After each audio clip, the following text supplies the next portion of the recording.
What's going on, everyone? Welcome to a new episode of Mostly Wrong Opinions. I am Tyrone. That right there is Devin. That right there is Devin. And we got the Matrix Resurrections. Thomas? You seem particularly triggered right now. Can you tell me what happened? I've had dreams that weren't just dreams.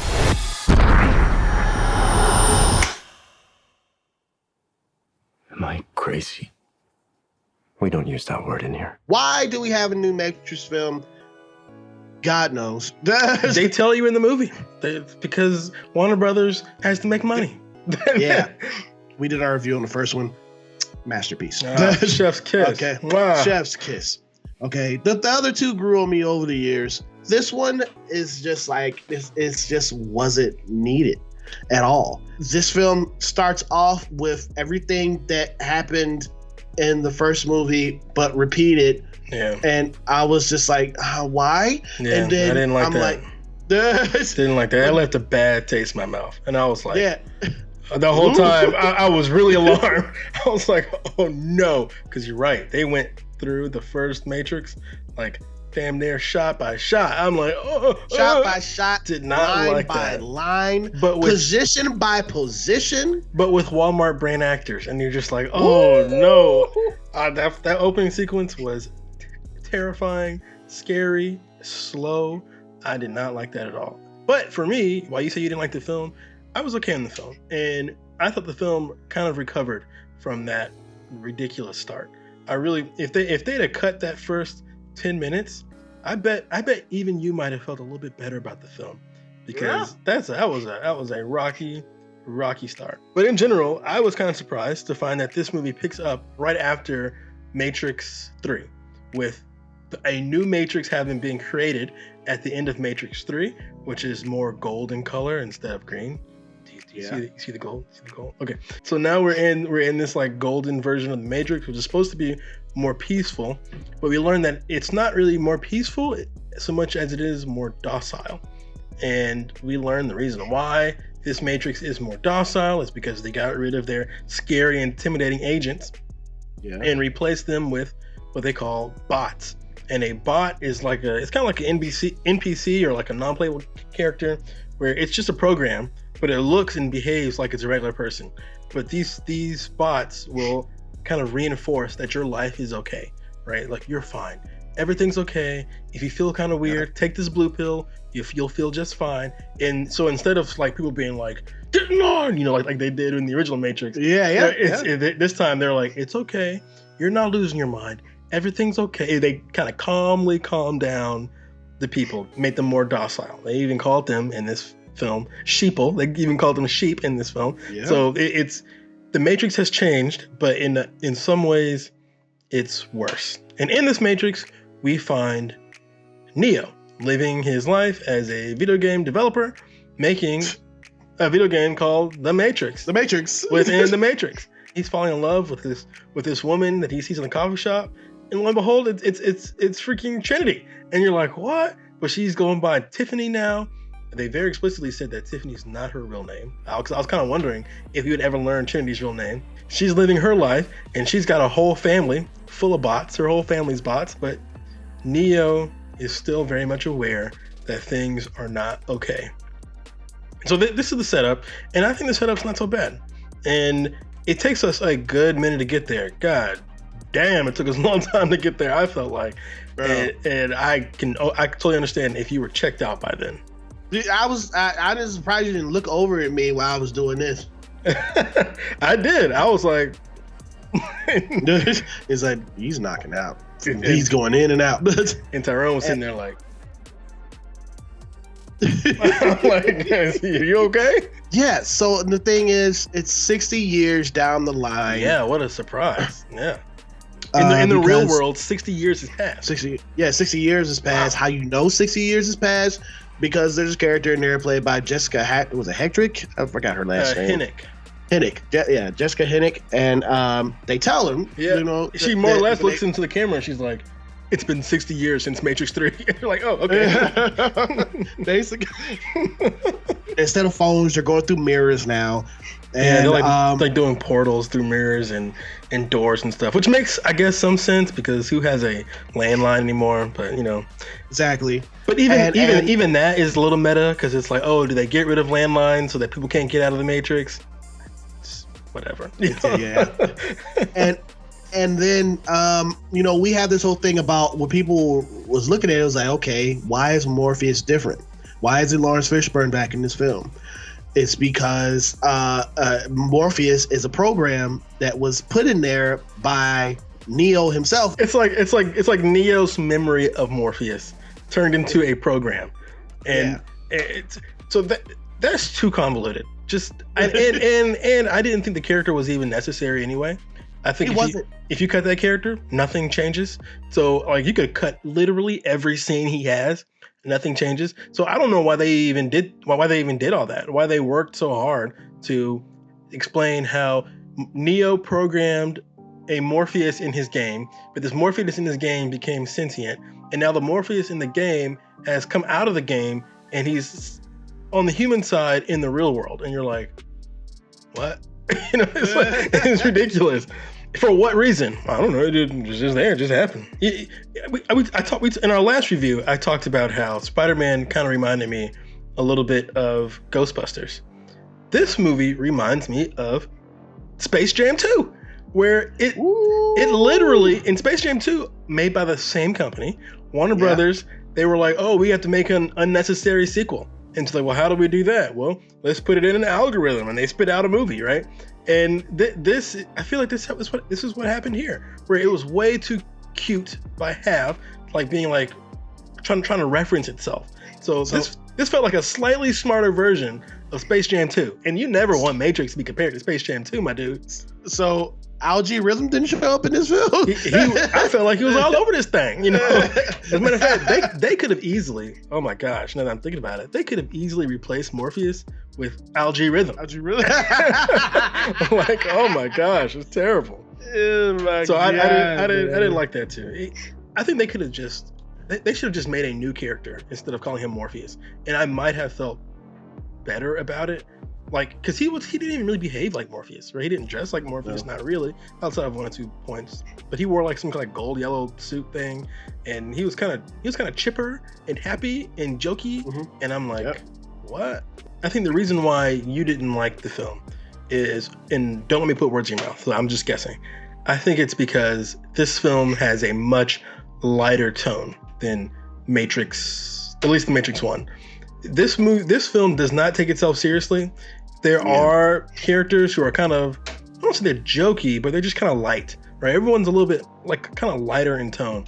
And I think a light tone really throws you, especially judging by your reaction to Hawkeye. I don't think you like a light tone.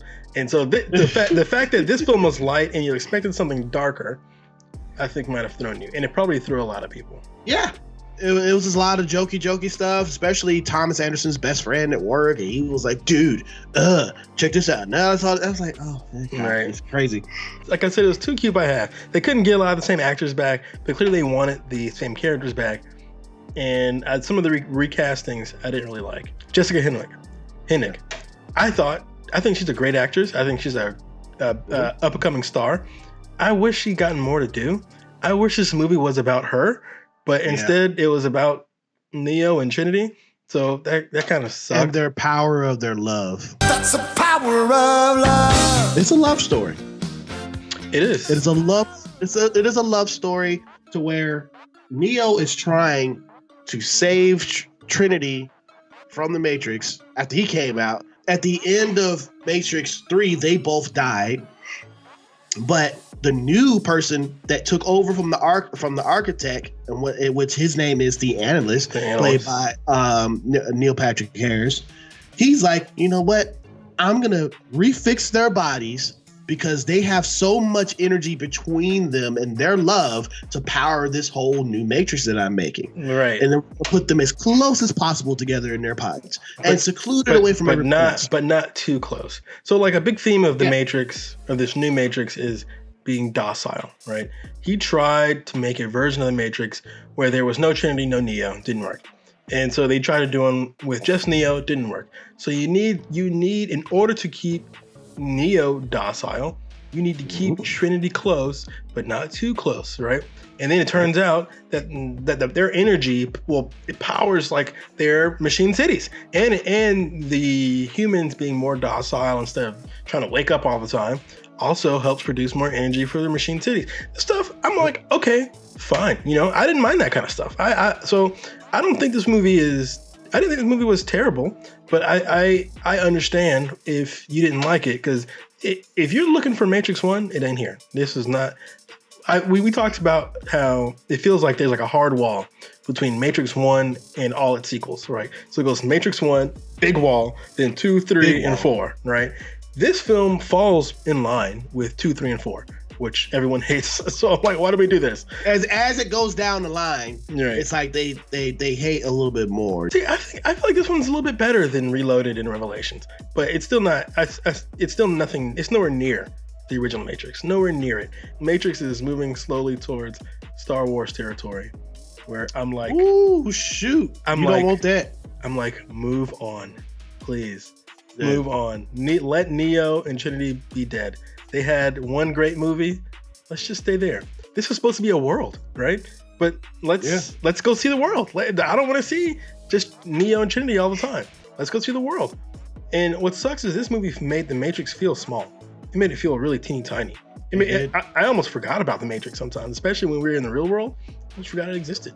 So I would like the Matrix to feel big again. There is no more Zion. There's Io. Yeah, didn't like that either. Weird. Yep.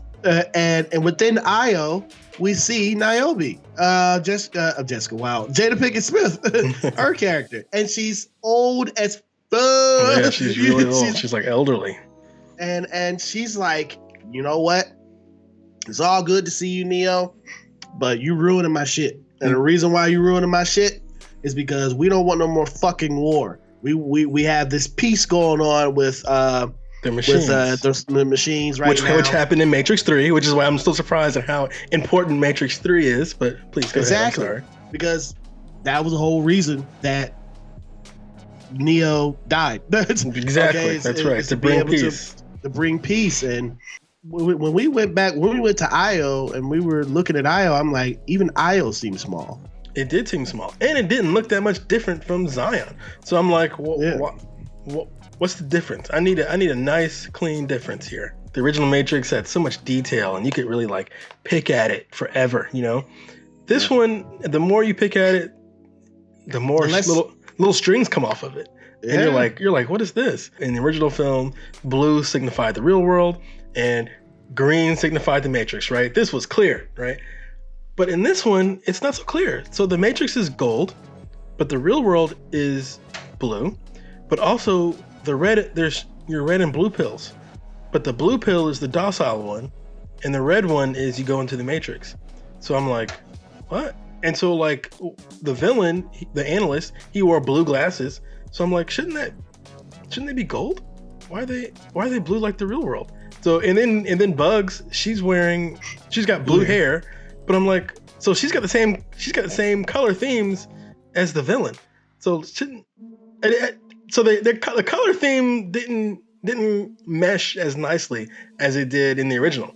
And so it's not a big deal. I'm just pointing to it to show that like that extreme level of detail, it's not in this film like it was in the original Matrix. Some of the trans allegory stuff, it's still here. For example, there is like body dysmorphia where Neo, when he looks in the mirror, he sees Neo, but everyone else, they see some old man, right? Old man, yeah. So, and him trying to come to grips with his inner self not matching how his outer self looks, I can see how Lana Wachowski would be attracted to that. Carrie Fisher's character, Trinity, she's going through the same thing, where outwardly she's kind of a frumpy old lady, but inwardly she's Trinity. Yeah. And another big issue I had, which I bet you had a big issue with too. No, now that I know your movie palette, at least I know a little better. A little better. Was the action. I thought the action was unmemorable. And yes. I think that's because a lot of it, there's a lot of quick cuts, and there's a lot of CGI.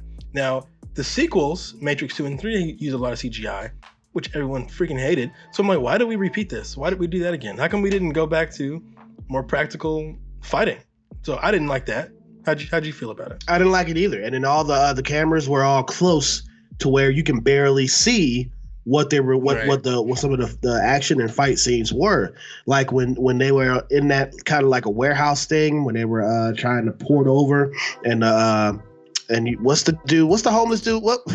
He's homeless in this one, but the Merovingian, whatever. Yeah, Merovingian. Yeah, I wrote it down so I can make sure. The Merovingian comes back as a broken code and or deleted code, and he's like, "I used to be fucking cool," basically, yelling all this stuff, and then he brought all these other programs that were deleted back, and the whole fight's like in the dark. And you're like, what? Yeah. I'm going to get my rating. right now about this film. I'm still in the middle on this film. I don't think I really want to see it over and over again. There's no really reason to. With the lackluster action, lackluster martial arts in this film, they basically made Neo invisible shield throughout the film, where he just he was just invisible woman. Yeah, he just goes. It's like, okay. It's like, you are miming this whole film, sir. Yeah, seriously. So, I gotta rate this film a 6 out of 10. Okay, we're very consistent. Because I'm always 1 point below you, because I'm giving this a 5. So and what's weird is it's a positive 5. It's a 5 with a smile, because while I don't think this is a great film, it is a movie that I kind of want to watch again, because I want to see I want to watch it now that I know the story, so I can see some of the details in here. I gave this film a 6. Devin gave this film a 5. And if we're gonna get another Matrix film, let's move on. No more Neo, no more Trinity. Let's move on. I don't even want an explanation. We're getting really close to the Star Wars stuff. I don't want an explanation. I don't want to know for 60 years in the future. But I don't give a fuck. Just move on. I don't want any more of this. Don't give us no more Skywalker phases, please. No, I don't want no Skywalkers, no Neos, no Trinities. Let's move on. You built these great worlds. Let's play. I want to move on. Exactly. But that is our review for Matrix 4, which is Matrix Resurrections. After all these years, to be going back to where it all started. Back to the Matrix. Thank you for coming to this video, finding us on here on YouTube, wherever way that you found us on YouTube, from a related video or whatever. We thank you. Since you're here, go ahead, please hit that subscribe button, please. All right, it's right there. And hit that notification bell to stay up to date with everything we do here on Mostly Wrong Opinions. All right, and you can, if you did like our review, go ahead and hit that thumbs up. Or you can hit the thumbs down, if you disagree with us. It's okay. It's all right. We don't give a fuck. We don't give a fuck. Whatever it is your opinion. But just remember one thing, people. It is mostly wrong. All right? I'm about to jack out of the Matrix.